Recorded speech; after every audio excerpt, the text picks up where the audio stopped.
What's up, everybody? Citizen Kimberly here. Welcome back to the channel.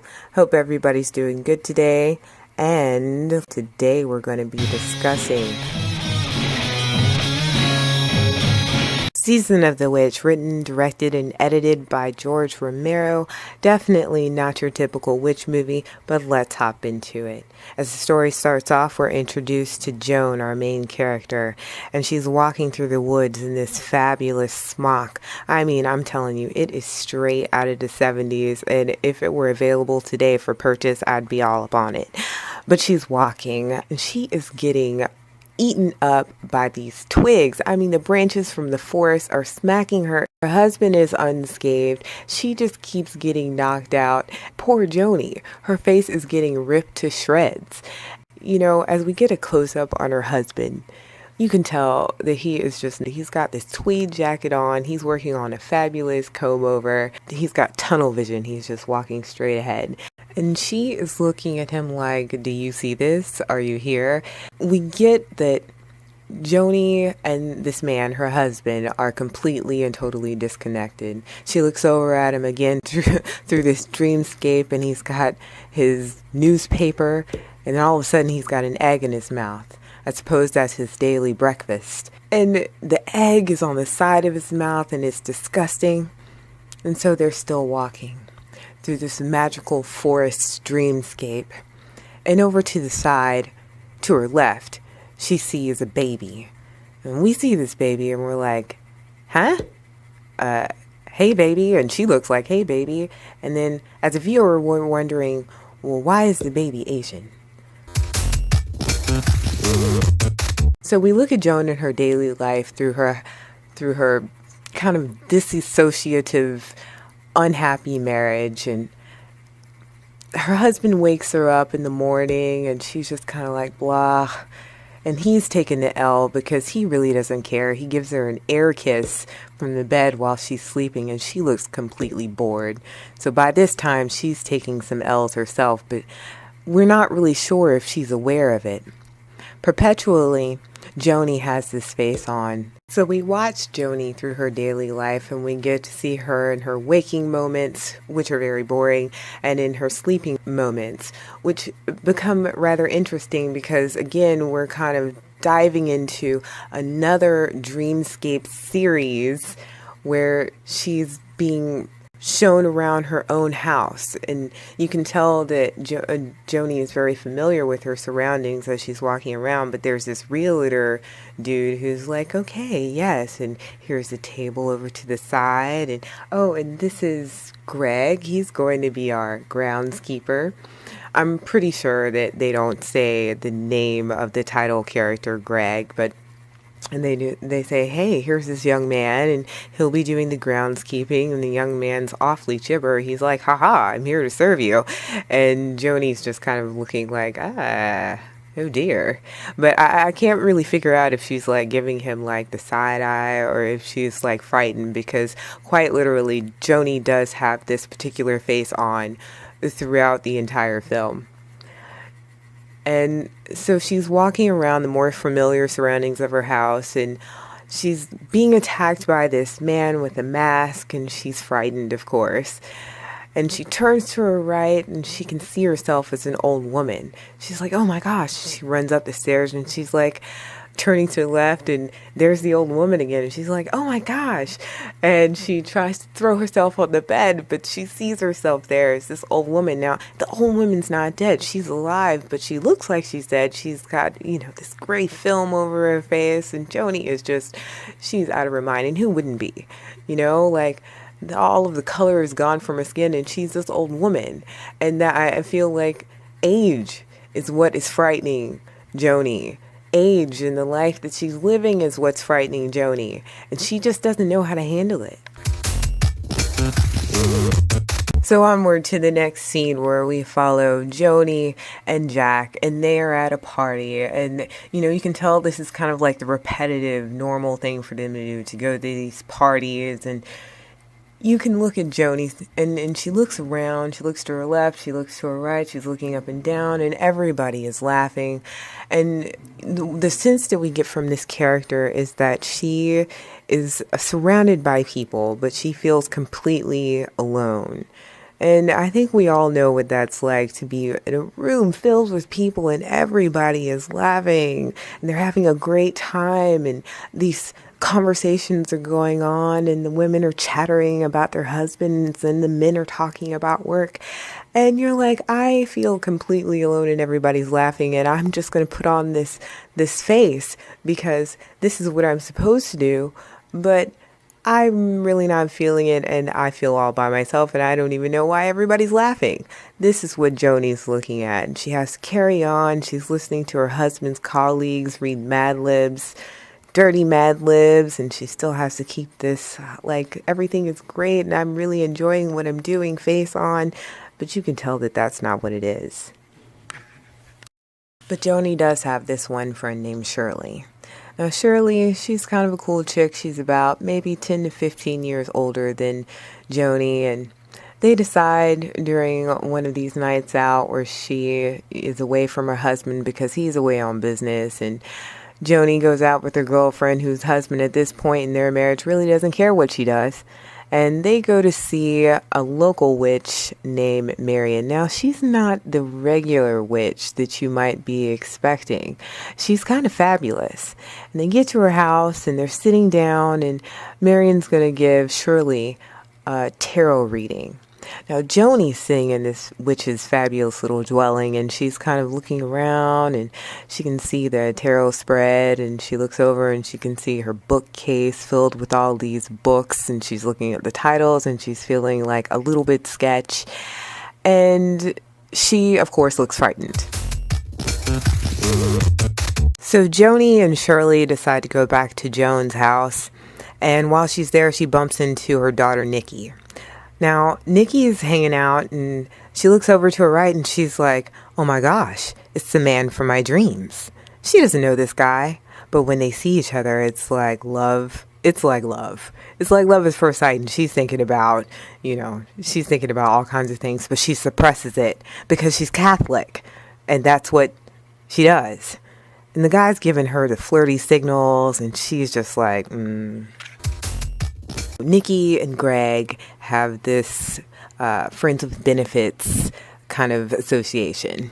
And at this moment, Joan doesn't know that, but they're all sitting around in a circle. And you know what happens when there's a little bit of the sauce going on, or a brownie or some gummies or whatever it is that's going on within this party atmosphere night, where apparently Joan feels comfortable / uncomfortable. And Shirley is really lit. She's like completely, like, she's smashed.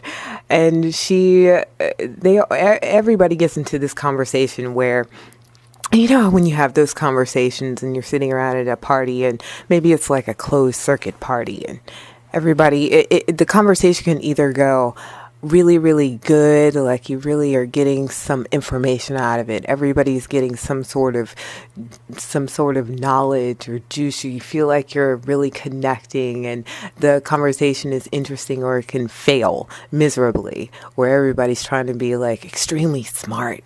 Like, look how smart and deep and insightful I am. It's one of those situations. And they kind of get into this discussion about voodoo. So Greg, who's like crass and like, hey, let me show you what I know. He's like, nobody, I don't believe in voodoo. Nobody really gets voodooed unless they believe they get voodooed.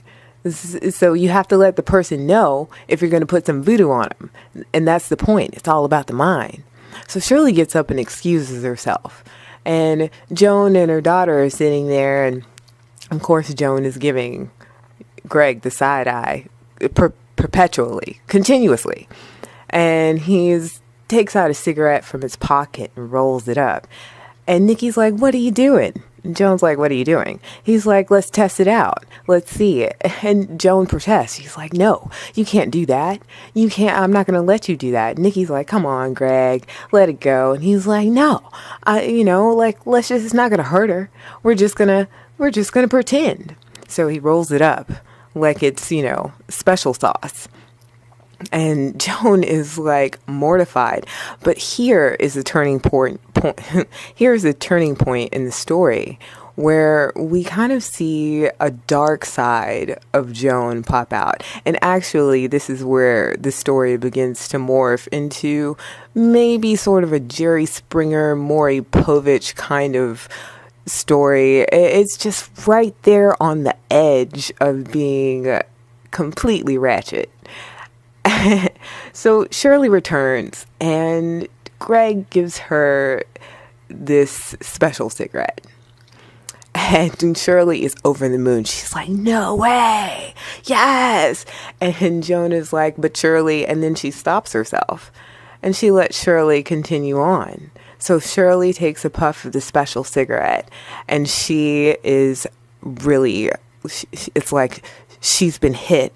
She's been hit with the special sauce stick and her mind is expanding and there are flowers and birds just appearing and she's getting super flirty with Greg, and Greg begins to pull a Dr. Phil on Shirley because Shirley begins to kind of download this existential part of herself. And she's freaking out because she feels like she's not a spring chicken anymore. And Greg is like, why? Why do you feel that way? And he's delving deep. He's going really deep, doing what psychologists are supposed to do. They're supposed to help you find the answers. And Joni stops him. And then she kicks him out. And she tells her daughter, look, I'm going to take Shirley home. And I'm probably going to stay there because she's probably going to need me. And her daughter's like, yeah, okay. Later on that night, Joan returns and she figures out it's good times for Nikki and Greg. Maybe a couple minutes later, Nikki walks into her mother's room and she's like, Mom, how long have you been here? Joni doesn't say anything. And Nikki, of course, she's embarrassed, so she's like, great. She closes the door. So the following morning, we kind of run up on this argument between Joni and her husband. And he is really letting her have it. He's like, how can you let our daughter bawl in her house? Our own daughter bawling in her house. Now, as a side note, I had no idea what bawling meant, but, it's a 70s term, so the more you know.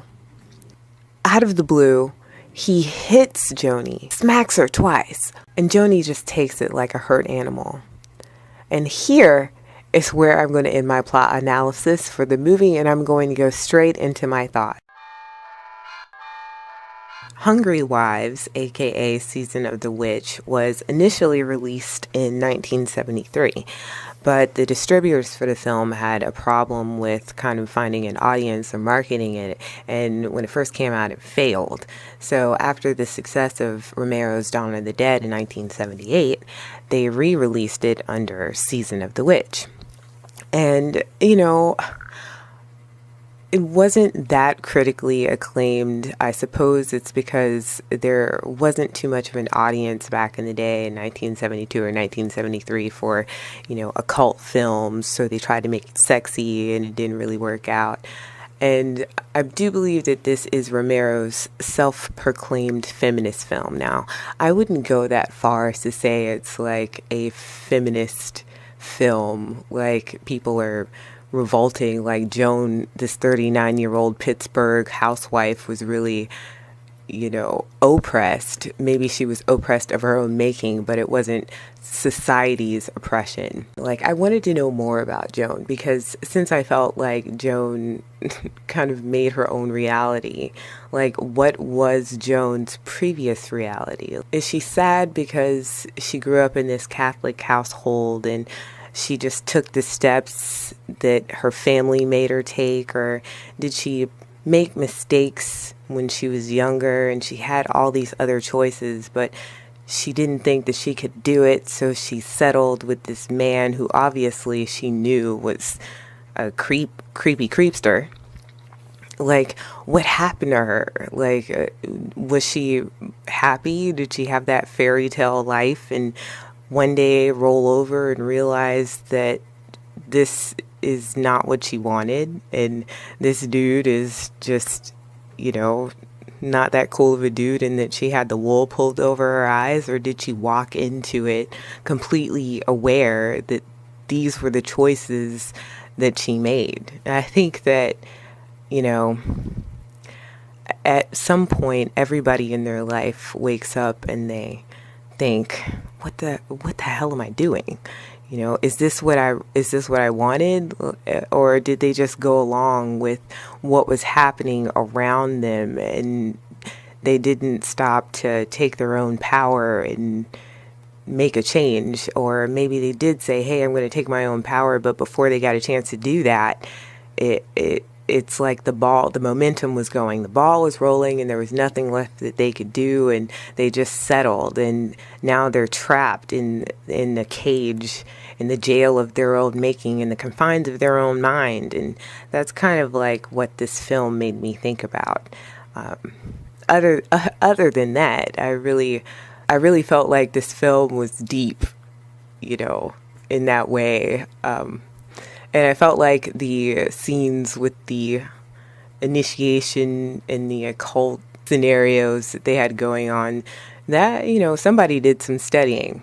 I enjoyed the way the film was made. It's an art house production, and Romero and directors like Argento and Lucci, I feel like, oh, and also Polanski. I mean, there's even a reference in Season of the Witch to Rosemary's Baby. So this group of directors and writers, they were definitely the initiators of the art house movement. And that's what I have to say about Season of the Witch. I really enjoyed this film, and I hope you also take a gander, have a look at this film after this review, or, you know, and enjoy it for all of its 70s glory, because, you know, as cheesy as it might be, there are some things in there that, you know, might strike a chord with how you're feeling currently in society, or maybe within.